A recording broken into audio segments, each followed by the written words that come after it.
You know, when it comes to catching panfish, if you're not using live bait like worms or minnows, you have to use really small grubs. What I'm doing is using a 1/32 ounce jig head with about a 1-inch twister. So I'm doing that and just casting along the shorelines here on Lake Simcoe. I've also got small crankbaits ready to go. So all I'm doing is fishing in about 4 to 8 feet of water and trying to cover as much shoreline as I can to try to find some of the larger panfish. As you can probably see, I've got 3 rods set up. They're all ultralights with 4 to 6 pound test line. And I'm very gently just lifting these jigs up along the bottom. There's a combination here of perch, like this, and sunfish and rock bass. So this guy's about 10 inches long, so he's a keeper. I'm just going to slide him in the live well. If I had a small worm on, like a half a worm on a hook, I'd probably get a fish on almost every cast, but a lot of them would be really small. So I'm trying to hunt for some of these larger. Right now it's perch, but what'll happen is when I'm going along the shorelines, I'll get into a spot and there'll be nice sunfish, some of them longer than the length of my hand, and then rock bass. So whenever I get, there's a nice rock break wall that I'm coming up to here, just on the point, I'll probably try throwing some crankbaits, little ones, to see if there's some rock bass, because the rock bass can be very aggressive.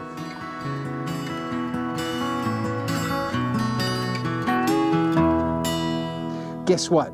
They ate my thing. So my tube is gone. They actually tore it off. So what I'm going to do, I've got some of the Trigger X material. I don't have any of the small panfish Trigger X, but I have some of the larger ones. So I am going to take a piece of, let me see, I'm going to try the white package right here. And I'm going to open it. With the scissors, I'm going to cut a strip off. What I'm going to do is just open this.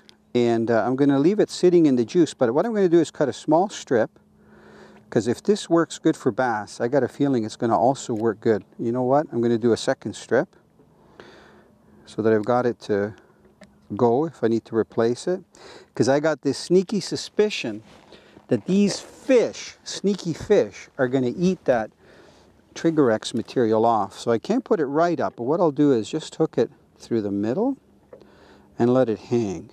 So that might not look like much, okay, but watch when I hang it in the water. Hopefully it's clear enough here. If I shake it, look at it, it looks like a little bug or something alive.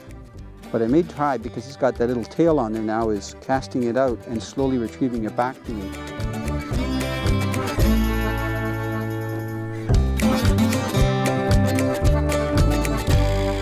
I got a little rock bass on. You know, the rock bass are probably one of the most underutilized fish in a lot of our lakes, especially here in southern Ontario. Now he's a little bit small for eating, but you can get some bigger ones. And even though the rock bass technically are usually around rocks, a lot of times you'll be fishing out in the open weeds like this, off the shorelines, and you'll get some pretty big rock bass. I just had a hit again, and it took the tail off, that little grub. So I'm just going to put another grub on. I'll show you a trick that I use when I put these small grubs on. I'm going to stick to the white one. As you can see, I've got a whole box full here, all in different colors and sizes.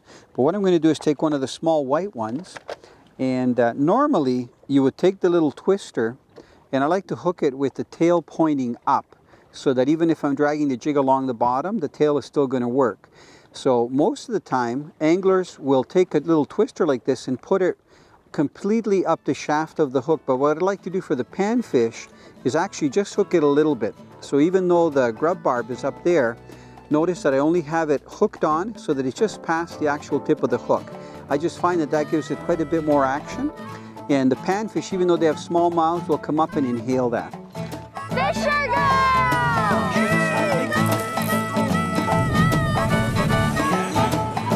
Gotta have pink! You know, if you're going to catch fish, it's fine to keep them alive in a pail.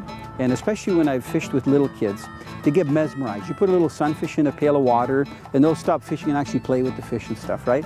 And then I have adult friends that like to catch fish and they like to keep them alive for eating as long as they can. The one thing though in Ontario is that if you catch fish, you're not supposed to transport them alive. So you're not supposed to take them home alive Or some people get ideas of maybe there's a pond close to their home or a lake and they're going to catch some fish in one lake and they're going to put them in another lake and let them go.